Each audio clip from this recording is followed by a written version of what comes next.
Scotland out of Euro 2024. They played hard, but a lack of quality. No real chances created for them tonight.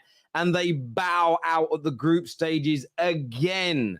This is the history of the Scotland. This is them. They're a group that never once have they made it out of the group stages. I wanted them to do it. But by the end of the game, I was screaming. The lack of quality, almost in the end, the lack of want.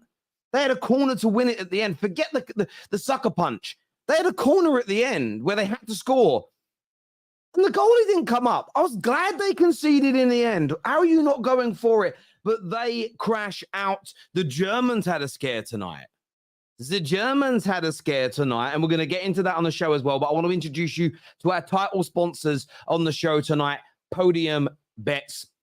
Make sure you are checking them out. They're amazing. What they do is they're not a betting company, but they are like comparethemarket.com. They're an aggregator for all the biggest bookmakers within the United Kingdom. They show you the best odds that are available, the best offers that are available as well. So as you can see right now, getting £53 of bets when you bet just £10 is top of their list. You can click on the link below or scan the QR code on the screen. But it really is an amazing website if you want to get good deals, good value for money. And of course, you want to get the best odds available. It's an aggregator. It's the first of its kind that I have seen. Podium Bets, absolutely amazing. Go and check them out now. But of course, you've got to be over the age of 18, gamble responsibly, and read all the terms and the conditions. But an amazing website. More on them a little bit later. But look, the Scots, they crash out. They are dead and buried in this tournament. And I have to look. As I said earlier in the show, I wanted them to do it. I wanted them to deliver. I wanted them to be in the next round. You know, I wanted them to be there just for the buzz, more than almost anything else, just for the buzz, because it would have been an amazing atmosphere. You know, KJ and the boys are out there and said the Scots have just been absolutely tremendous in terms of, you know, having fun, the energy and everything else that's sort of surrounding them. But in the cold, hard light of day, you need some goddamn quality on the pitch. And they were poor tonight. To a man, they were poor. They really, really were. And it's everybody. I mean, they've got some decent. I actually thought John McGinn has had a pretty poor tournament overall. But looking at John McGinn, looking at Andy Robertson, just looking at this situation and looking at this circumstance, I don't know. I was underwhelmed by the Scots tonight, and there was a sort of static, rigid, horrible approach to the game, and it was do or die. It was essentially knockout football for them and Hungary. And I was watching it on the BBC iPlayer, so I actually listened to the Scottish commentator speaking, and it was really interesting listening to them because they were very much looking at this situation and sort of, you know, Hungary not really in the game, Hungary not really doing too much. And I'm sitting there thinking they've had about 13, 14 shots to your one. Yes, they didn't have a lot of the ball, but I think Hungary, well, they did get their game plan right because they've won. They have an opportunity now. They've got 3 points. That may be enough to see them through to the next round. It might not be, but it could be. But they got their game plan right. They knew if they opened up against Scotland, they knew that if they enabled Scotland to have lots of room, if they enabled Scotland to have space to play in, they could capitalize. But they also understood that if we nullify the space, they do not have the facilities, big man, to break us down. And that is where they were absolutely brilliant this evening, the Hungarians, is they had a tactic, they had a system, they had a game plan, more's the point. We've seen them, they were quite lethargic in their game against Switzerland, but in the second half against Switzerland, in the game against Germany, they were quite forward thinking. Yes, they had to sit back and absorb, but they countered well, they were forward thinking, they attacked when they could. Tonight was very different. It's almost like they rope-a-dope Scotland. They sat back, they took the blows, they bobbed and they weaved, and they waited for their chance, and then they sprung it on the jaw of Scotland very, very late on. And what dramatic scenes for them. So congratulations to the Hungarian team. Congratulations to all the Hungarians around the world that will be celebrating that, because I'm sure there is going to be many, many, many, many, many of them. But the Scots, as I say, drop out a disastrous night for them. And it is. And listen, some Scotland fans will still be proud. You know, they are a small footballing nation in the grand scheme of things, never out of the group stages of a major tournament. The last 2 Euros have been their first major tournament since 1998. You know, they don't qualify. They don't do particularly well.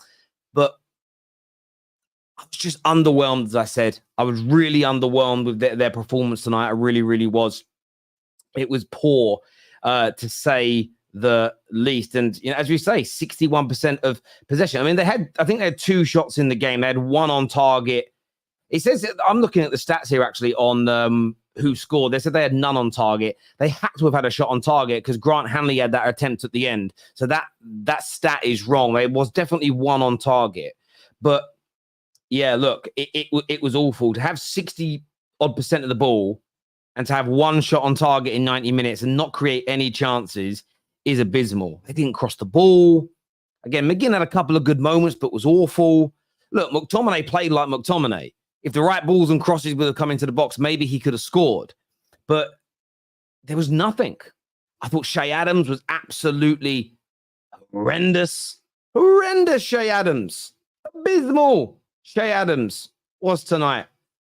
At the same time, look, I don't know who all their players are.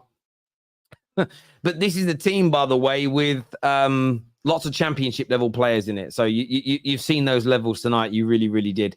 Let's have a look at some of your comments here. What a pathetic country. And now, look, we don't need to start attacking somebody's country. Like we can be a little bit respectful and not attack the nation. We can talk about the football team. Small footballing nation, bollocks. Denmark won in 1992 with a similar population. I understand that. Now, what I don't know about Denmark is, and I'm going to Google it now, what is Denmark's #1 sport? I don't know what it is. It's football. What? I actually don't know what Scotland's is. What's Scotland's #1 sport? Oh, they say there's football as well. All right, cool. Then no, I ain't defending them anymore. Peter, you're spot on. I always thought rugby was their #1 sport. Genuinely. Football is without question the #1 sport in Scotland, and every great okay. I actually thought rugby was their main thing. Well, I take that back, Peter. Thank you very much indeed for educating me on that one, my friend. I take that one back. Come on, guys. We all knew Scotland were going to do nothing. Yeah, I mean, I didn't think they were going to do massive things in the tournament, but I thought they might have had a shot tonight. I thought they might have had a shot on goal. Defending McTominay. I didn't defend McTominay. What I'm saying is, was anybody expecting McTominay to ball out in the middle and control the game? No. What McTominay is good at doing is crushing into the box and scoring goals. But he got to put crosses and through balls in. It's not defending him. That's talking about what he is as a player. The Swiss are not a pushover. That's basically the Bayer Leverkusen team. Listen, I haven't said that Switzerland are a pushover at all. I think I predicted them to come. I mean, my bracket's wrong now because I predicted the group to finish Germany, Switzerland, Scotland, Hungary. I've just got the bottom 2 wrong. But Switzerland are a very, very capable side. And look, Germany had the majority of the ball. I thought Germany were wasteful tonight. I was probably concentrating 70% on the Scotland game. I had both on in front of me. I just thought Germany were really wasteful tonight. And maybe they played a very strong team. Maybe there was a little bit of an element of, and I want to make sure I say this in the right way. Maybe there was a little bit of an element tonight from Germany, even though they played their strongest team, which I thought was weird, of don't really want to get yellow cards. We don't really want to injure ourselves. We don't really want to do anything to mess up the knockout stages. Maybe there was that. That's me being balanced on this. But I thought they looked really wasteful tonight. And when Switzerland hit them on the counter, yes, they only had 4 or 5 shots themselves tonight, but they look dangerous. They look potent. And as I've said throughout this whole tournament, nobody is formidable. Nobody looks unbeatable. And I think it's going to make for an amazing, it already has. It's been a great tournament so far. And we're about, basically, a lot of these games are like knockout games now. We're going into the knockout phase where the real drama, the real passion, the real heartbreak, The real knockout blows, quite literally, come. And Scotland are one of the favourites. They're the host nation. Germany are the host nation. They're one of the favourites, but they are beatable. And that's not a dig. That's just me speaking the truth. And what I love about that, what I genuinely love about that, is that anyone could win it from this point. Anyone who's in the next round, there's a good chance of winning it. I really believe that. I really believe that. And I'm talking about the major nations here. Let's respect the Scots. They may not be the best team in the world, but at least they gave it a shot. No pun intended. Yeah, and isn't they played hard? You saw that. But there was a few things they did tonight. I'm going to bring the panel out in a minute to speak about this. But you know what they did? And it really annoyed me. And maybe I'm being a little bit disrespectful, potentially. But what really got under my skin, what really annoyed me tonight, is they had opportunities at times to pass the ball forward, to progress, to break a line. And they were so negative. And I don't know what Clark was telling them to do, because I don't watch Scotland enough. They typically play when England play. But they were just negative. It was like watching David Moyes' teams play. It was just horrible. Terry, the pen not given. Yeah, I will say that. I did think it was a penalty. I had the Scottish commentators on who thought it was a penalty, but they gave one balanced counter, which I thought was really good of them. They said maybe if it was Armstrong, right? Maybe whoever it was, I think it was Armstrong. Their words were, if he'd have just tried to control the ball and then got hit, it may have been given. But it was the fact that he was more interested in fighting off the defender than trying to control the ball. And I thought, listen, and it was a very biased Scottish commentators who were still balanced on it. I thought it was a penalty. On watching the replay a few times, I can understand why it wasn't given, maybe. But you'd be screaming if you didn't get that. You'd be screaming if your team at any level didn't get it. Havertz needs to be dropped for Fulkrug. Yeah, listen, Kai Havertz, I thought he was good in the first game. I think the last two games he's been poor. This man's come on. We saw him for Dortmund in that brilliant Champions League run, look sharp. He scored goals so far in this tournament. It's going to be interesting to see what happens in the next game. It really is going to be interesting, because you have to, for me, there has to be a reward of, meritocracy keeping you in the first team. He's had a very good tournament so far. He really, really has. I wonder, is Terry not defending Havertz today? No, he wasn't good today. I said he wasn't good after the last game. Come on, Rahman. You're better than that, my friend. This weird rivalry you as a City fan have got with Arsenal is crazy. I just see what you wrote behind the scenes there, Giuseppe. Just so in case anyone's... Hamza is backstage, but Husam is also backstage. Giuseppe is an Italian name, just so you know that. Husam, just my bro. You're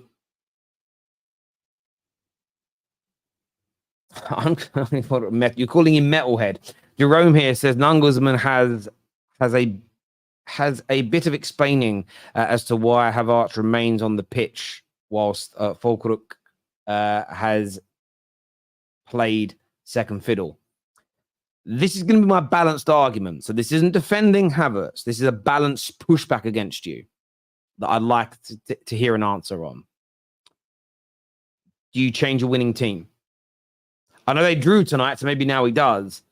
But there is a logic within managers that you don't change a winning team. So that could be the reason why he hasn't done it.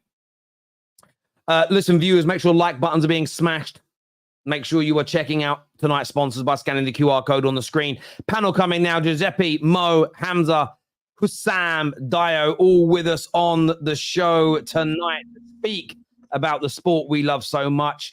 Who was watching the Scotland game first? Who was predominantly watching the Scotland game? Husam, talk to me, because that was horrendous. Yes. First of all, I wish Varga a speedy recovery. I mean, that was a dangerous injury, so wish him a speedy recovery. So clips of that. Big up Soboslai for his leadership. Directly ran out to the stewards to get the guys involved because of the accident, the incident. And the way that Scotland played, it's like they were in the knockout stages already.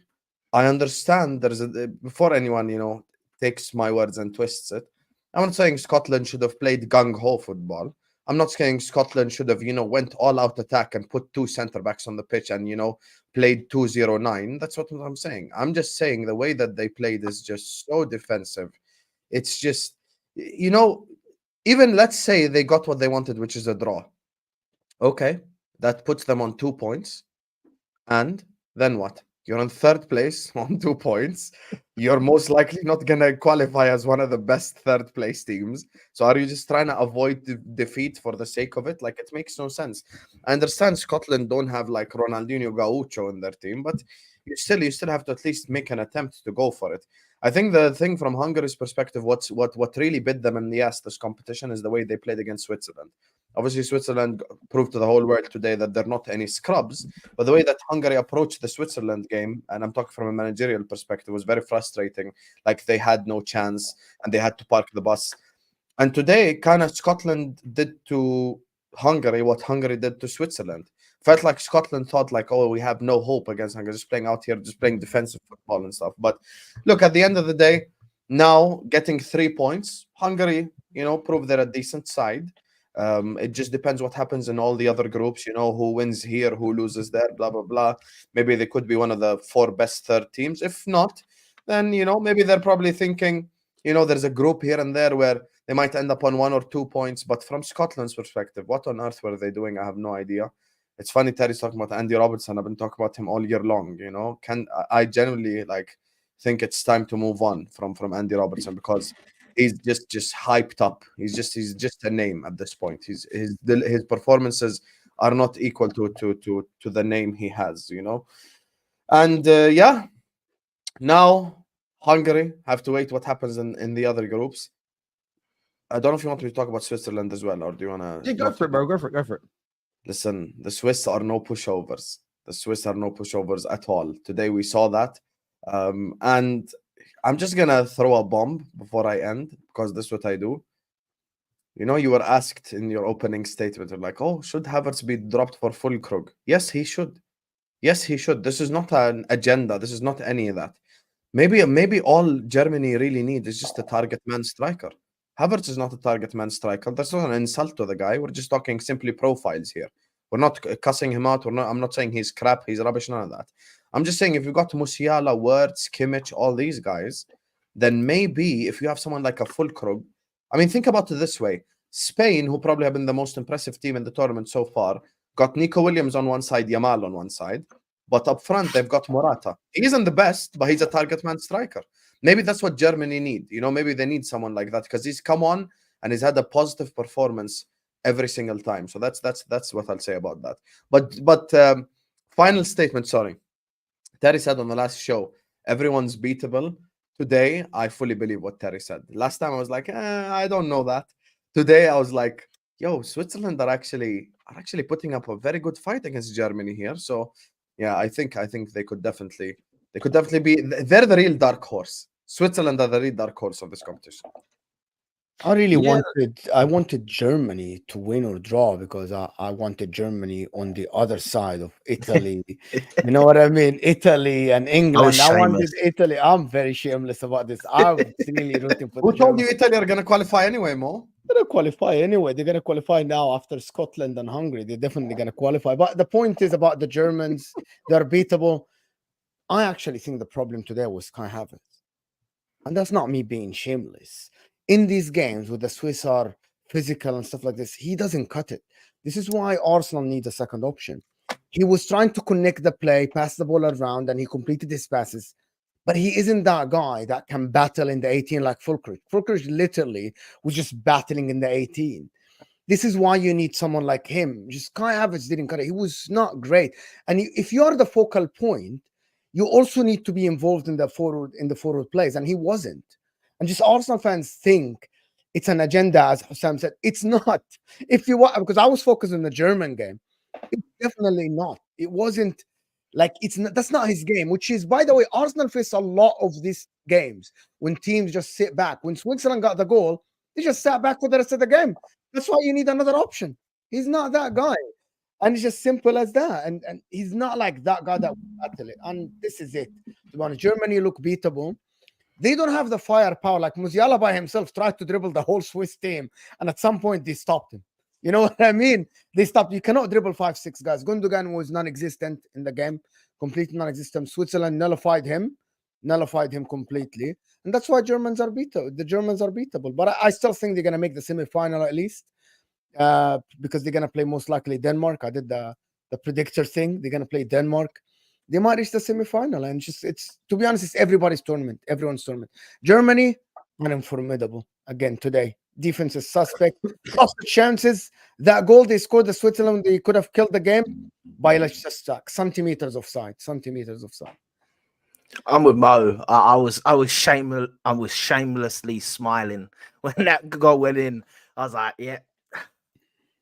And like, I know, Terry, you said you don't know if before we come on, you said you don't know if Germany maybe were thinking, but they had to get a point in the game. Like, they couldn't actually just dilly-dally in the game, because they lose, they go second in the group, and then they might have a tougher run. You don't want to finish second in your group, you know? So for me, they should have, I just think they were wasteful. I just think Havertz was poor. I can't defend him. I thought he was some of the chances he had, the header that hit his shoulder, he's got to be connecting with that, probably getting a goal.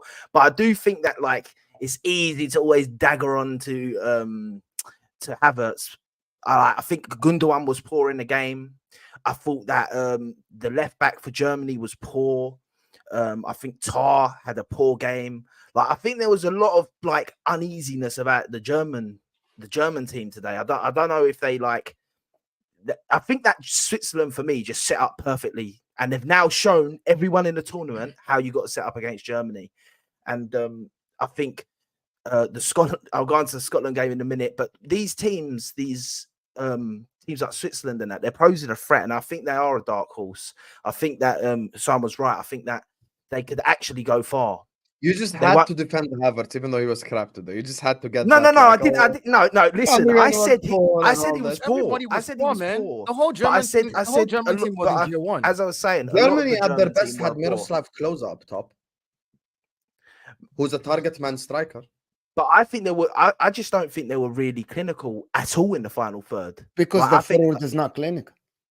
That's one person though.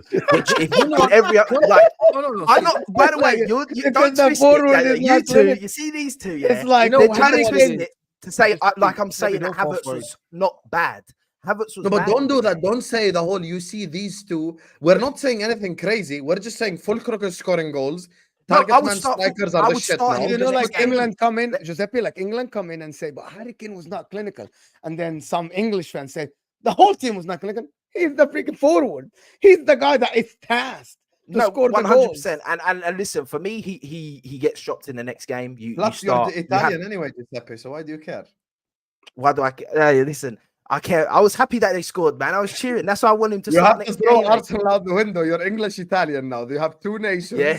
Allow Arsenal, man. Allow Arsenal. Do you know what? Do you know what I wanted them to come second in the end, because I wanted that big game in the next knockout phase, if that makes sense. Because again, I was thinking about that from an English perspective. Even though we haven't been good enough to win it yet, I still like, just like when I always talk about this when it comes to the cup competitions, you kind of want the bigger teams drawing each other, so it guarantees one of them is out, and it makes it ever so slightly easier to maybe win. But I think you're right about Switzerland, that they sit in, they're resolute, they know how to nullify teams, and they can hurt you on that kind of counter attack as well. And look, Germany are some people's favorites, and they really took it to them. They were a hair's breadth away from going 2-1 up, 2-0 up, which would have taken the game away from them. It would have been crazy. By the way, Terry, Xhaka, man of the match twice. Xhaka, man of the match. Terry, you want the big game, so do you want England today? Xhaka was man of the match, by the way. Well, no, I said I want the big games, so my team doesn't have to play as many. It's very biased. Like, I don't want to get those. But having said that, look, we've been so. Everything can change in one game at a tournament. If we do make changes to our system, and we play well and score goals and look good, suddenly the excitement will creep in as well. Look at everybody was slagging off Portugal game one. They changed it up in the next match and probably put in the most comfortable one-way performance in the tournament against another good team. I know Germany did to Scotland, but we saw tonight what Scotland are all about without any disrespect being handed out to them. A super chat here from Joshua says, first, we finally got the last thing we haven't had at a tournament, a late winner. This is true. But on Scotland, just like in qualifying, they had to rely on Scott's goals. If you think about that honestly. And it is true. If you're relying on Scott McTominay to be your match winner, and I'm not dissing Scott, he did so brilliantly well in the qualifying. Yeah. But if you're relying on him, and do you know what? I didn't think Robertson was good tonight. There's a time where Scotty Mac passing the ball, he had an awful touch, which gave it to Hungary for a counter-attack. And he was screaming at Scott McTominay for passing it to him. It's like, brother, you were running and asking for the ball. It was just your bad touch. But I was actually really disappointed with John McGinn. I thought John McGinn was so poor. Yeah. He is genuinely quality on the ball. And I thought he was absolutely anonymous tonight. Scotland Hotspur. That's what we're calling them. If England play the same system, by the way, they still can play Germany if they don't win their last game, by the way. Yes. You know, we can. People assume that England will top the group regardless. No, England need to win. Who was their last game? Slovenia? Slovenia, who has 3 points. I think England win that, though. I think we win that. After what you saw. That will be a dreadful watch as well. I think Slovenia are most likely going to park the bus. He's got to make changes. He will make changes. I pray. By the way, Slovenia need a point to go through. Name your bet that he won't make a change right now. But I think a point gets us top. No. If Denmark win, you get second. Denmark plays Serbia. So if Denmark win and England draw, Denmark any score line, but by the way, any score line, like it doesn't matter what Denmark 3-2, 2-1. It depends. Okay, so I just want to go. So we're on 4 points. They're on 2 points. If they win, they'll be on 5. If we draw, we'll also be on 5.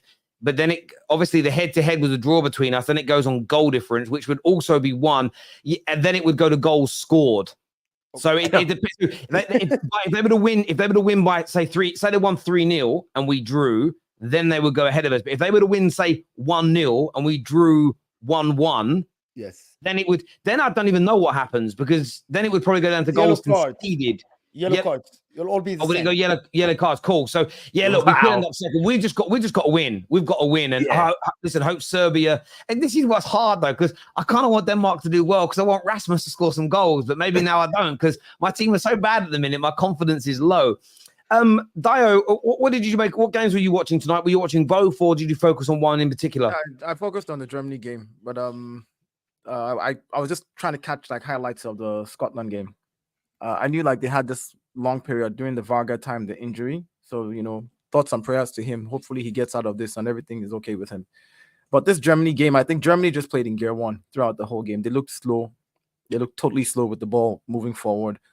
The whole team just looked piss poor to me. The whole German team just looked totally piss poor. But something that I wanted to point out, the first goal that Germany scored, where Musiala committed that foul before the goal was scored, before the ball came back and that goal was scored. If that goal was not chalked off the board, I think it would have changed the dynamics of the game. I think the Swiss would have decided to actually come out a lot more, because initially they were playing the mid block, the Swiss, and they're playing counter attack. They're playing the mid block and then they'll counter. They'll play mid block, they'll counter. If that goal had counted, if Musiala did not act stupid because and commit that foul, I think that would have happened. I think the game would have changed. I think the dynamics would have changed. But having said that, I mean, we saw what they did. They played really poorly. But I also wanted to point out another point where there was a penalty that I thought Germany deserved to get a penalty. Now, I'm not supporting Germany, but that to me was a penalty. He had his hand around him and he pulled him down in the 18-yard box. That was a clear penalty. Of course, VAR did their thing and they said it's not. I guess according to the new rule now is you can pull players down with your hands around them from behind and it's not a penalty. I guess that's the new rule. So, and then the final thing I wanted, there's nothing else to say about this. It's like now we know that any team is beatable, right? But whenever Germany plays against Switzerland and we come here and then everybody wants to talk about Arsenal because Kai Havertz plays for Germany. You guys should give it a chill pill and leave Arsenal out of it. The German team today have just showed their weakness. I agree with I knew it. I was waiting. I agree with Husam that maybe they need to change. Yeah, and Gundogan should be dropped. He had a piss poor game. They should drop Florian Wirtz. They should drop Musiala. He had a piss poor game. Kimmich had a piss poor game. They should drop him too in the next game. I think they should just drop like all those 5 major players, Kai Havertz inclusive, who had a piss poor game. If they drop all 5 or 6 of them next game, maybe then they'll do better. Because obviously, a winning team, you don't change it. They had a bad game today. That's all it was. Cedric here, though, says nobody is giving the Swiss their flowers. Germany will pour because the Swiss made it happen. Yeah, that's what I mean. That's what I'm like. The Germans were really poor, and the Swiss did not. And that's what I said at the beginning. The Swiss were playing a mid block and counter attacking. Like this, we all give them credit, by the way. I call them dark horse. Yeah, the Swiss were playing a solid mid block. I mean, they never sat deep, and they pressed. The Swiss pressed. They won every second ball. Go look at. I mean, Germany had more possession, but in challenges, the Swiss won every second ball. Literally. Like most German players just look like, I'm going to run and I'm just going to slow down. Like there was no. I was with, and for me when that first goal went in from Germany, I thought, of course, the goal was chalked up. I just thought, okay, from here they're going to kick off now. Now that you scored a goal, you're going to feel like, all right, let's go. You know, because they looked really slow from the very start of the game. So I mean, the Swiss did very well. I'm glad they're also going to qualify, and we'll see what happens in the second round, in the round of 16. Ironically, with Havertz up top, but watching Germany today was frustrating. It actually reminded me a little bit of Arsenal when we're having a poor game. The way they were, it actually did. Though I know you said about the goal if it was chalked off, but if my mum had wheels, should be a bike, mate. It was chalked off. It doesn't matter if that went in. If my grandmother had wheels, she would have been a bike. Say it correctly. No, I agree with you. I'm just saying, I'm just saying, like everybody's talked about how well the Swiss played, and they scored a second goal that was slightly offside. I mean, that was like an inch blade of grass. Like that offside was like, come on, you know. And even the goal that Germany scored, all the Swiss had to do was just play them offside. But no, Akanji played him onside. He just needed to step up. Akanji just needed to step up, and Fultz would have been offside. But he didn't. He played him onside, and that's how they equalized. So you know, it's the fine margins that count. So if we're looking at players and saying, look, Havertz missed half chances, Gundogan missed the chance, clear one in front of him. Musiala tried to do a Messi and dribble 6 players and failed, and turned around and had to pass it all the way back. You know, you can pick on each person's individual mistakes, and even on the Swiss side, you know, the goal that they conceded, all they needed to do was step forward. That's all Akanji needed to do, step forward, and if it would have been offside, that goal would have been chalked off, and they would have won. You know, so yeah, it was good to see. Well, to be honest, it was good to see them really step up in the game. There was, I think there's quite a bit of Bayer Leverkusen players and Bologna players on the Swiss team, and that mix of players, those two teams coming from their leagues, how they did last season, you can see why those teams did well. You can actually see why they did well with the way these guys are playing today. So yeah. So kudos to them. Wirtz as well. I think Wirtz has been very disappointing in this tournament. He looked good in the first game, but I think he's been disappointing. Old man about Wirtz. Told you guys about Wirtz. That guy is so overrated. You can take international with a pinch of salt. I always say that with players. I don't overrate or underrate players like in the international. I'd rather sign full team. But yeah, look, I think it's. I don't know. It's we all do this with players. I've been noticing this, and I'm not having a pop at you directly, Husam. I was looking at socials quite a bit over this tournament because it's kind of highlighted it because the football's so intense. It's been 3 matches a day up until today, where it was 2, and you sort of there's certain people whose Twitter I follow. I don't really interact with them, but I love looking at what they say. They all have agendas against different players, and if their player they dislike has had a bad game and gets subbed off, told you he's a bad player, underperformed, subbed off. This guy, but he's on the stream, Terry. Yeah, but if I wouldn't actually talk about Hamza. I don't look at Hamza for that stuff. But then the other way around, right? If it's a player they like and they had a bad game, silence.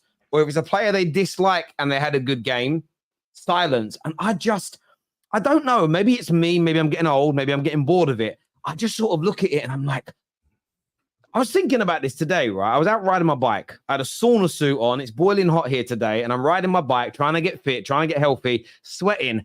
And I'm like, I'm doing this to keep healthy. And I'm like, do you know what I got to let go of? Like petty arguments. I feel like people that just run agendas all the time online, I honestly think it's going to start putting people in early graves, legitimately. Yeah. Because it has to be, whether you say it isn't or not.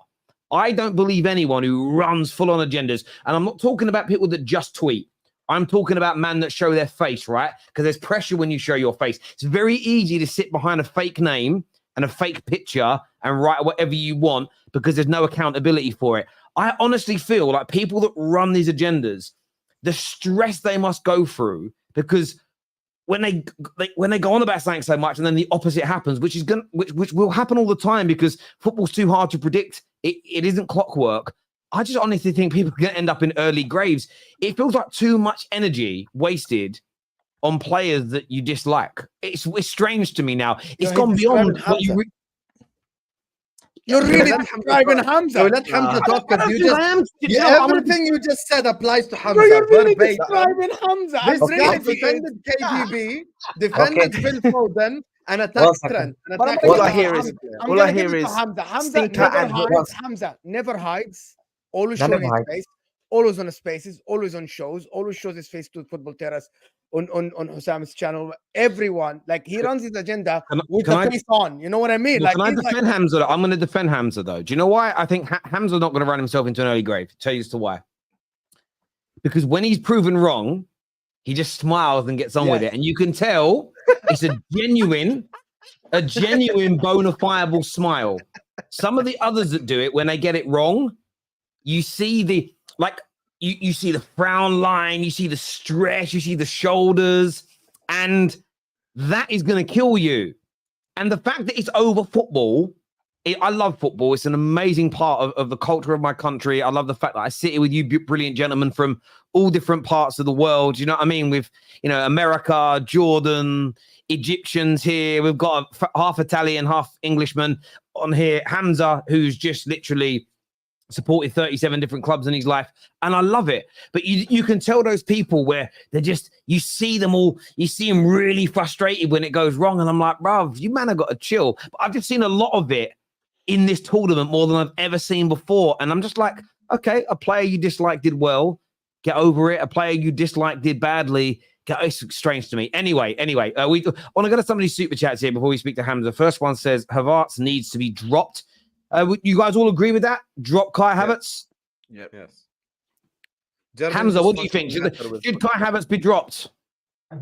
I think he's the weakness of German football. He's the weakness of German football. If you look at every player there, that every single player there, if you see every single player that's played for Germany, and I'm telling you about Germany, no disrespect, because I know they've had Miroslav Klose, they've had Gerd Muller, they've had Klinsmann, they've had Gomez, Oliver Bierhoff, they've had the likes of Rudi Voller, they've had the likes of Jupp Heynckes.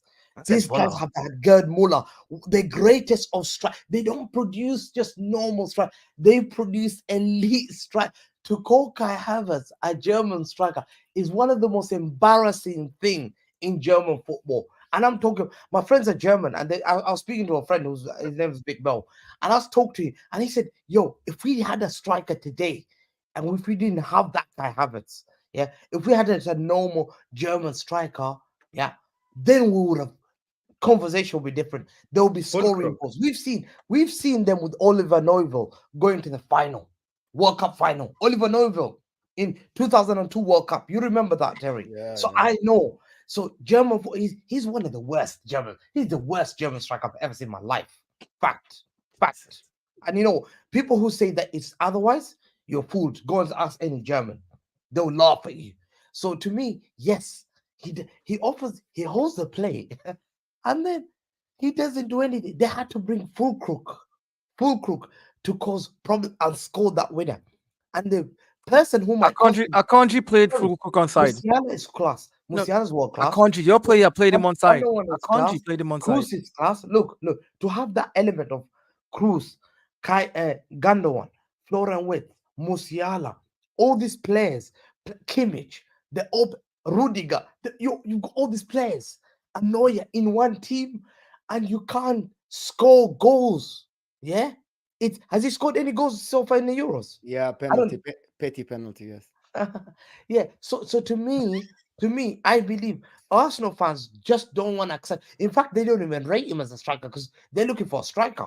If they rate him, they'll not be looking for a striker. So to me, even Arsenal fans here, Giuseppe is agree. He even said, he nodded, yes, we should drop him because Giuseppe is Italian. He knows the heritage of top strikers. We don't joke there. So to me, he is the reason why today they were struggling. Give credit to Switzerland today. Credit to Switzerland because You got Wow. So one Big player, spot, Akanji. one Go ahead. player was the reason, not the whole German team. One player was the reason they struggled. Because Havertz Havertz up front is the reason why Havertz Gundogan. Havertz up front is the reason why Gundogan looked Havertz crap. over any threat. Havertz up front is the why Florian Wirtz and Musiala looked like crap. Havertz up front was the reason why. In fact, you know what? Havertz was the reason why Akanji himself played full Krog onside and they scored the goal. You know that, right? You realize that? Akanji, Hamza, I've got a super chat here, guys. I want to go to some of these super chats. It says, was Germany creating chance of the chance for Kai Havertz, though? Yep. How many They chances were. did they create? They'll create. The guy's not in the How box. many? How What many? are I'm we asking. doing here? The stats are there. He How drops many did back they? too How many much. did No. they? So yes or no, Hamza? Did they create for him or They were not? creating for him. Yes, 100%. I think they were creating chances, but they're all crosses. Nothing really on the floor. Like he didn't really have any. Like I mean, he had didn't have six. no one. I'll be honest, he had 6 shots in the game, only 1 on target. There you are. Yeah, no, he was poor. He was poor. Yeah, from this year, Nangelsmann. Sorry, already had that one. Musiala, Wirtz, and Gundogan dropped a stinker as well as Kai Havertz, but no one mentions the first 3. What I will say is this: I understand that there's a replacement. It is maybe more of a concern when your absolute stars and ballers are dropping stinkers. Like I said, Scott McTominay wasn't good tonight, but we know what he is. John McGinn underperforming. Robertson, who was considered the best left back in the world by Liverpool fans for a long time. That's a much bigger concern because they're much better football players. So that is fair. Musiala, Gundogan, and Wirtz were all crap. Shit, at least. Havertz did nothing wrong. Did absolutely nothing. And Terry, Germany with Füllkrug is a winning team, not with Kai Havertz. That could be true. That could be true. I'm not going to deny that. He looks excellent. I didn't know much about him until I saw him play for Dortmund this year in the Champions League, and I like him. I think he's really talented. Utterly sickening beyond belief that seen it firsthand my entire life. Back to that England tie in 2000, if you remember.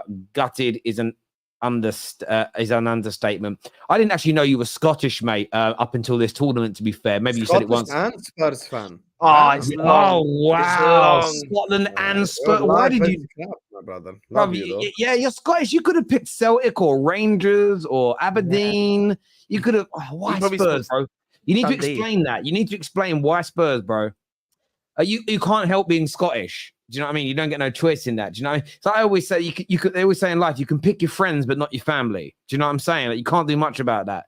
Well, although you can divorce your parents now. I don't know if you can do it in all of your countries, but you can certainly do it in England. Definitely not here. You can do it. You can do it in your country. You live in America. You can definitely emancipate your parents in America. Oh yeah, yeah. You can divorce your parents. Yeah, same thing.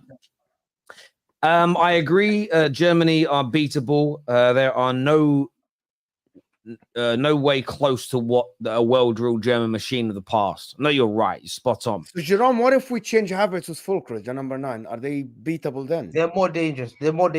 Right. Put number 9 there because they've got enough number 8 and 10s. They've got enough 8s and 10s. So they need a gun. They got a lot of playmakers, to be honest, including the DM, Toni Kroos. They need a number 9. It starts from the DM. Toni Kroos is the creator. They all dropped the stinker today. That's another thing. All their creators dropped the stinker today. They need a striker. They all look leggy and laggy. They all lost the first. They did not win second balls. Every single one of them. Musiala looked like a headless. Musiala looked like a headless chicken running around. Gundogan looked the shadow of himself. Every single person. I think Gundogan is very poor as well. The only person who stayed sharp throughout the game was the goalkeeper, Emmanuel Neuer.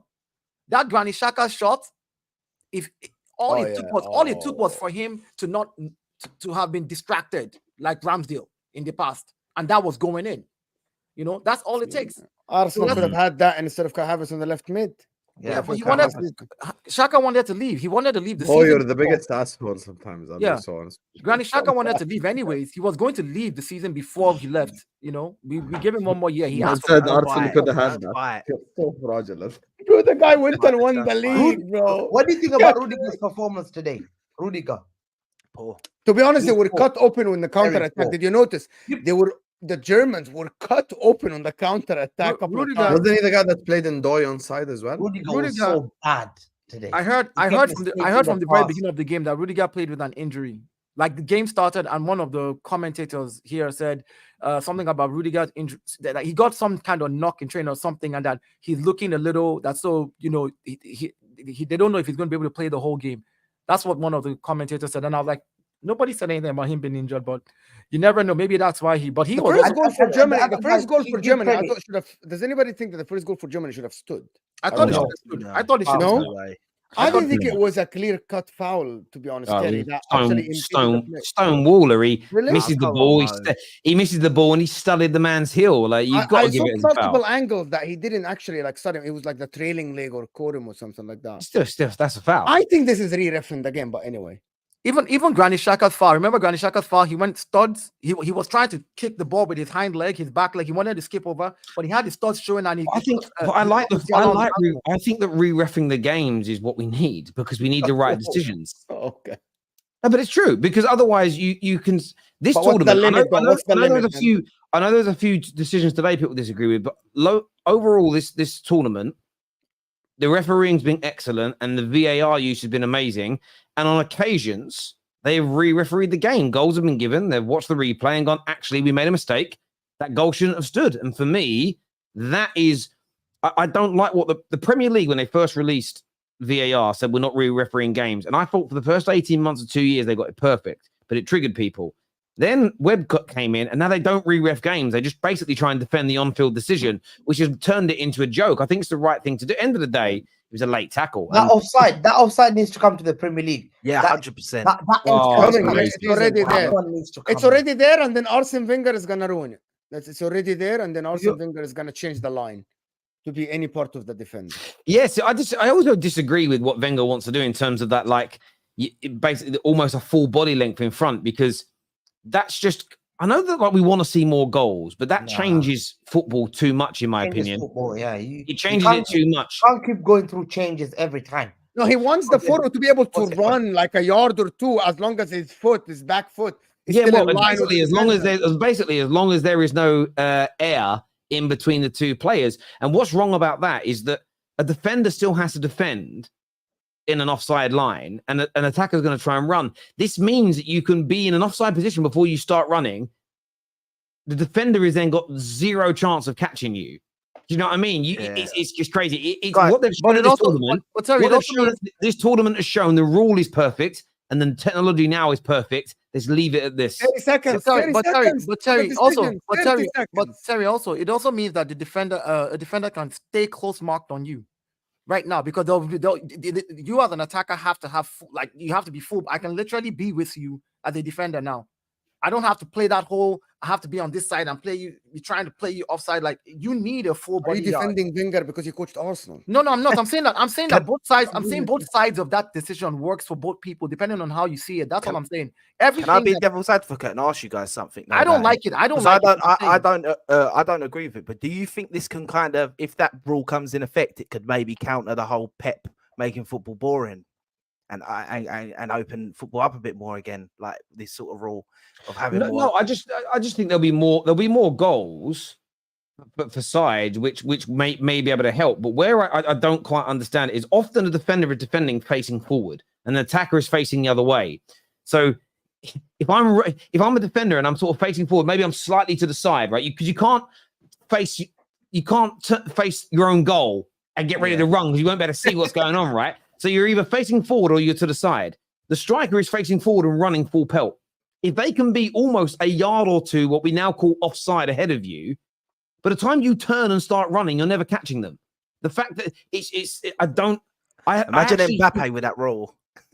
Yeah, it's just ridiculous. Mbappe with that rule, no one can catch him now. You are never catching him, and he doesn't need to be what we now call onside. Rashford's another one. Listen, so a player like Marcus Rashford becomes more valuable when that rule comes in, because I don't think he'll ever be caught offside again, because I've never seen that man in a real is he on, is he off, offside by more than a yard, like a few millimeters or two. He can now be offside by a foot or two, and you think you're catching him. And all of our teams have got quick players. It's crazy. Keep it as it is. This is show. Someone says that's an exaggeration. It's not an exaggeration. I'm being genuine. It's the only way you don't understand this is you've never played in defense in a game before. Yeah. You can't face the same way as your attacker. You're facing the opposite way, and what you're banking on is that your line stays straight and they're offside by a millimeter or two, because that's timing it right now. You can't time that as a defender. It's crazy. Anyway, semi-automated VAR will be introduced to the Premier League in September or October after one of the international breaks. Yeah, I hope they're out here now learning and training on it. Really, really do. I can see both sides. There will be more goals, but I think it's crazy.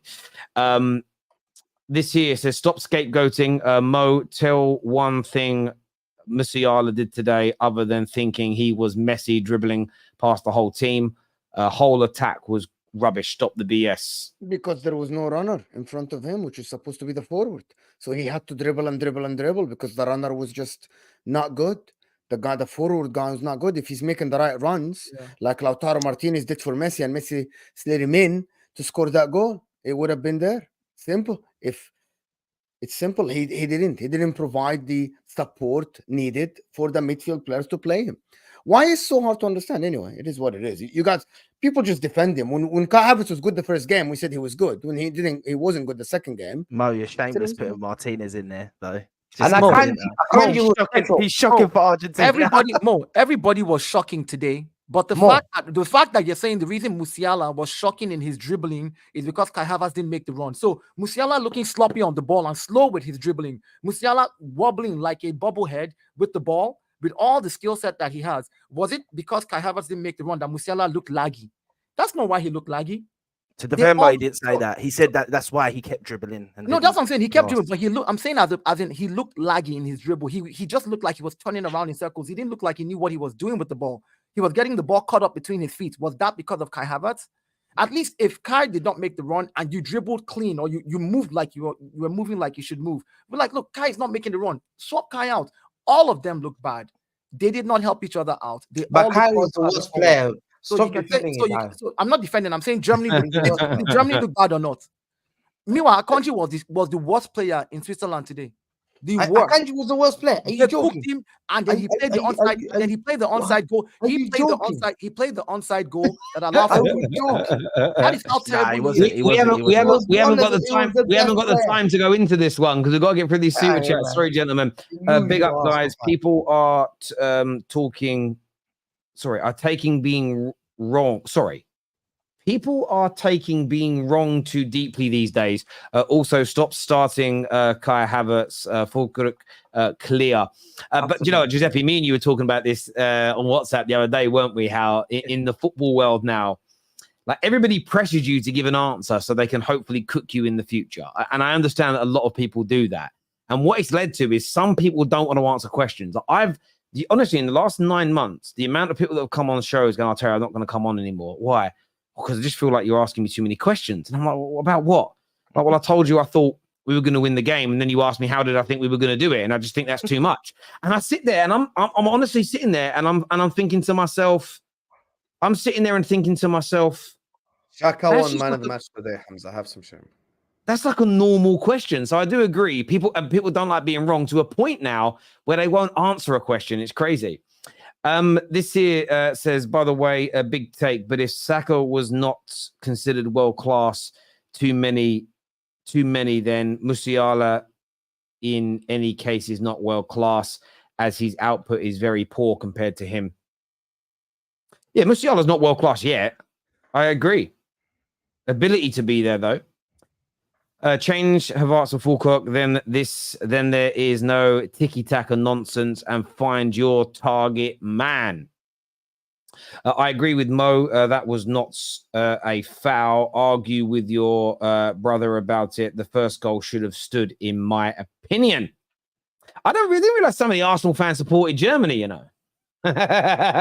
Maybe, yeah. I suppose it's allegiance to the players. Isn't I it? want to It's ask allegiance- that guy, that same person, if that was Gabriel or Saliba that happened to, yeah, that exact thing for Arsenal. If you're saying that ain't a foul, that's a 100% a foul. I can't see how that's not a foul and how that goal should stand. Do you know? Yeah, I mean, that's the irony. People say it's not a foul. Everyone who says that, I'd love to like put a fly on the wall camera in their house and see their team can see the goal and that foul's in it and then see their reaction. And by the way, that's really funny, Giuseppe. I said, and Hamza knows it. Sorry, Husam knows this is true as well. When people said, I said about people don't like being asked questions and people don't know Terry's lying, Terry's making it up. This is a crazy thing. Like, we know this legitimately goes on behind the scenes. People leave group chats over questions. People literally, oh, I ain't doing this anymore, and they run off. And it's like, well, people only asked you what you had for breakfast. It's mad. Like, people don't like questions anymore because people are really, I don't know where it's come from. People are so scared of being wrong. And for me, when it comes to a football opinion, it doesn't matter. Do you know what I mean? You're not building a house where if it goes wrong, it might fall down and kill someone. I do think people start to take football a bit too seriously. Like, you know, like obviously we all love football and it's all serious for us, but not, like they're talking like if I've said Arsenal are going to win the league and then they don't win the league, it's like the end of my life. And I've got, I don't know, like. But bro, do you know what I thought about the other day? I've been doing this content creating thing for a long time, right? I don't even like calling it content creating. I've never referred to myself as an influencer. I hate all those words. I think they're horrible. I'm just a normal person like everyone watching and everybody on the panel.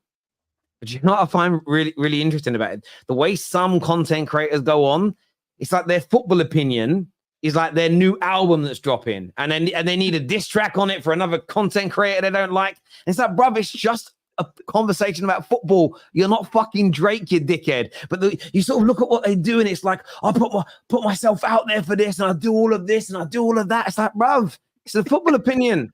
It's a football opinion. Relax. Like, it's a good thing that we do, but it's meant to be fun. It's meant to be fun. And half the time now, I see a good 50% of content creators spend 80% of their time just chatting about everybody else's opinions, not the football element, not challenging each other's opinion about the football, but talking about the person and the platform as opposed to football. Weird to me. Harry, let me ask you a question quickly. Who do you think, be honest, who do you think should have won man of the match? I'll be honest with you. You're like, so pathetic, Hamza. I'll answer the question. I'm being honest here. I said it at the start of the show. I was 70% watching the Scotland game, so it'd be really disingenuous of me to say that about your match. I would probably though on what I